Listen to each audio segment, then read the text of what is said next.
So Frontier model just got yanked offline right when everyone wanted it most. That's not an accident. It's the oldest trick in the book. And the only way to not get played is to stop trusting the hype and build your own test. Here's how. So Fable 5 is offline right now. It's awaiting its return, right? And the signals say it's coming back. So here's what's going to happen the day it does. There's going to be a rush. There always is. The leaderboards repost within the hour. The threads will fill with first impressions from people who ran it on 3 toy prompts and declared a verdict. Someone says it's the best model ever shipped. Someone else says it's overhyped. And both of them are guessing at best because neither of them measured it against the work that actually matters to them. Now, I don't want to be in that crowd. I want to be the person who already had the test written before the model came back, so that the day Fable 5 returns, I press 1 on a button and a few hours later, I've got a number that means something for the work I actually do. Now, I want to be really clear about something up front because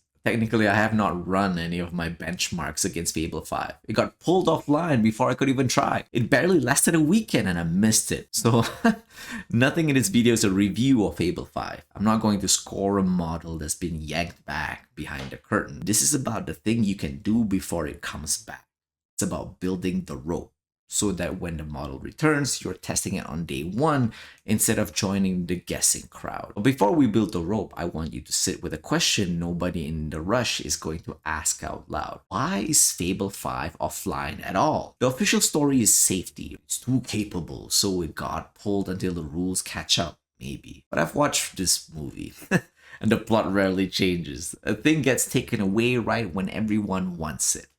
And that scarcity does 2 jobs at once. 1, it manufactures desire. You want what you can't have. A model behind a curtain is way more tantalizing than one you can actually sit down and stress test. Number 2, it seeds the story. This is so powerful, it needs control, and control conveniently ends up meaning rules that only the biggest labs can afford to follow. That's not a conspiracy theory. It's the oldest play in the book. And it has a name. It's called regulatory capture. Economist named George Stigler won a Nobel Prize in 1971 for describing it. Incumbents don't fear regulation.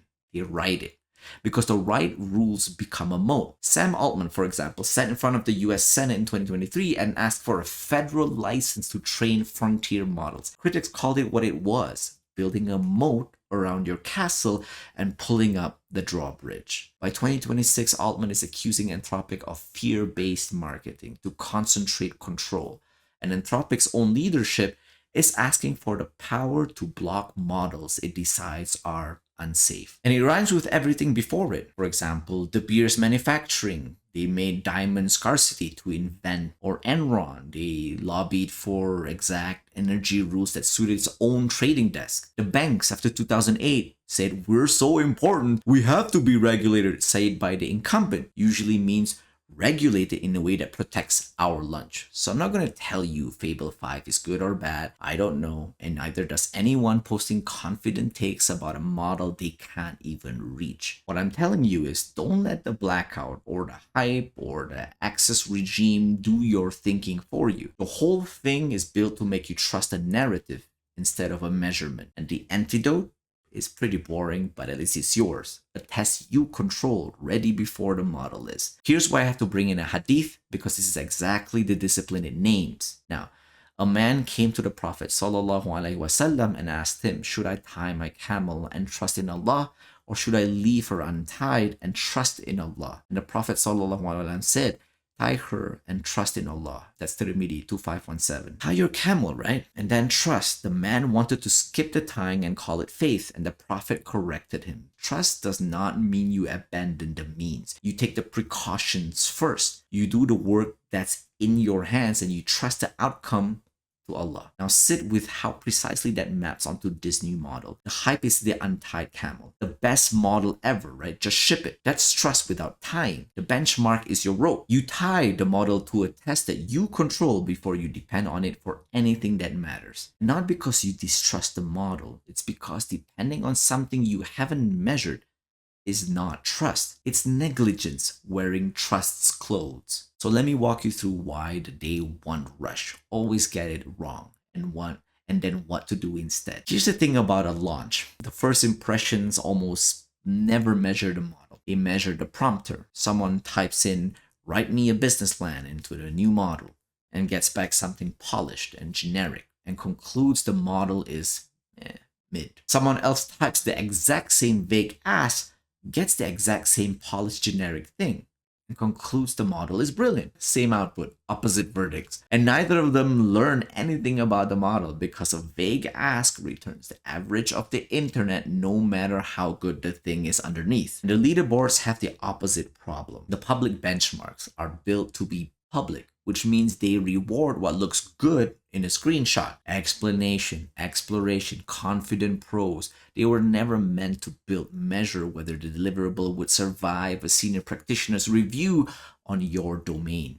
Now, there is no public leaderboard that knows whether a model gets a Malaysian zakat law, right? Or there's no public test that catches a stale nisab figure. The public benchmark was never going to tell you the thing you actually need to know. So the question I care about when Fable 5 comes back isn't where does it rank, it's does it do my work? And the only way to answer that is to have a test for my work written and waiting before the model arrives. Now, you might be asking, does this rope actually work, or is it just a nice theory? And here's where I can show you something real, because I ran it for real on a model that's actually here. 2 weeks ago, I ran my private benchmark against Opus 4.8, the model that's actually shipping right now. I ran it at 3 different effort modes: high effort, max effort with extended thinking, and a multi-agent orchestration mode, right? The ultra code, where the model splits the job across several sub-agents and reassembles them the result. Same benchmark,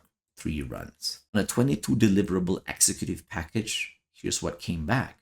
Now on the high tier, 22. On the max effort, 24. On the multi-agent orchestration, 8. That's it. That's a 16-point drop from max. A 67% regression. 2/3 of the quality just gone on a fancier setting. The multi-agent decomposition fragmented a package that needed coherent state. The same financial figures had to add up across the executive summary, right? The investor FAQ, the revenue model, the press release. But they didn't, and a reassembly couldn't put the pieces back together. That's the finding the harness exists to catch, because here's what would have happened without it. I'd have reached for the most powerful sounding mode, right? Multi-agent orchestration, obviously the upgrade, right? And I'd have shipped 2/3 garbage with full confidence. The benchmark is the only thing that told me the truth that my intuition got exactly backwards. That's the rope working, not a prediction, a real number on a real model that contradicted the obvious guess, and anybody can reproduce it against the public repo. So here's the move, and it's the whole point of this video, right? The rope already exists. It already works. The only thing missing is the model it points at next. The day Fable 5 returns, it gets the same rope, the same benchmark, same canary, same effort sweep, and I'll publish what it scores, whatever the number is, good or bad. Now let me show you what the rope actually is, because it's not a magic, it's a spec. A model can only be tested as precisely as the work you hand it is defined. A vague ask is an untied camel. It wanders off into generic territory, and you never know whether the model failed or whether your ask gave it nowhere to stand. So the first discipline of getting ready isn't running anything. It's writing the brief tightly enough that the test is real. Now our MMCLI tool operationalizes this as one of its 4 disciplines, specification engineering, and the spine of it is a 6-field brief, 6 fields. 1, the goal, not the activity, the outcome. So write a launch package is an activity, but if you say produce a package where the financials reconcile across every document a CFO would open, that would be an outcome. The goal answers what does done look like as a thing in this real world. 2, the context. Who reads this? What they already know? What domain rules are non-negotiable? This is where the model gets the standing it needs to not just average. 3, the sources. What grounds the output? A model without sources confabulates. A model with named sources works from the real material, and a benchmark can check whether it actually did. 4, the constraints. What lanes are closed, what it cannot do, the unstated rules you carry in your head that the model has no way to know until you say them out loud. 5, The quality bar, what good looks like in this specific case. Not make it sharper, but a name criterion. For example, a senior practitioner in this domain could forward this without correcting it at all. And number 6, the definition of done. What the deliverable is in format and structure and before any of the work starts. And this is the field that makes a benchmark scoreable at all. Because if you can't say what done looks like, you can't measure whether the model got there or not. And that's the spec. 6 fields, no slack at all. And here's why it's the readiness tool and not just a writing tip. A benchmark is only as honest as the brief underneath it. If your spec is vague, your test measures vagueness. If your spec is tight, your test measures the model. When Fable 5 comes back, the people who already wrote the tight 6-field specs get a clean signal in an afternoon. The people who didn't are back in the guessing crowd, typing, "Write me a business plan," and arguing about the vibe. So let's stand back and tie this all the way back to the hadith because it goes deeper than it first looks. Tie the camel, trust in Allah. The man's instinct was that tying the camel showed a lack of trust. That real faith meant leaving the outcome entirely to Allah and skipping the rope. And the Prophet ﷺ corrected the whole framing. The tying is part of the trust. You're commanded to take the means. Trust is what you do after you've done the work that's in your hands, not instead of it. Now, for a new model, the untied camel posture is everywhere on launch day. It's the best model ever. Just ship it. Leaderboard says number 1. Deploy it. That's trust without the rope. He names it exactly the wrong instinct. However pious it sounds, the corrected posture is tie first, write the spec, run the benchmark, plant the canary, then depending on the model with a real measurement of where it's strong and where it breaks on your work. So here's what you can actually do this week. And the whole point is you don't wait for Fable 5 to do any of it. You build the rope now while the model is offline. Number 1, pick one workflow that's real knowledge work, not a type prompt, something where you'd care specifically if the output were wrong.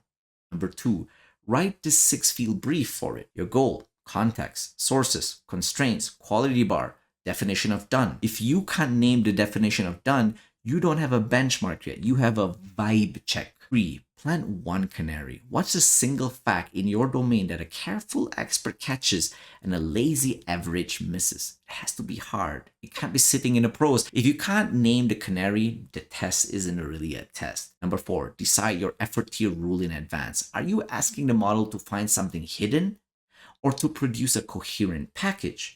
The Opus curve says those want different modes. Write the rule down before launch day so you're not improvising under the hype. Number 5, write the verification checklist, the list of silent failures a glance would miss, the figure that drifted, the constraint that got dropped, the canary that never surfaced. That's what you run on the output the day the model is back. Do all of these, all 5 of them right now, and the day Fable 5 returns, you press one button and you get a real answer. You skip them and you'll be reading somebody else's vibe check thread and calling it research. I have a much deeper walkthrough of each of these 5 steps over on the Substack. The 6-field spec, the canary design, the effort tier router. That's where the framework lives in full. And there's a prompt kit there too. 5 prompts that build the rope for you.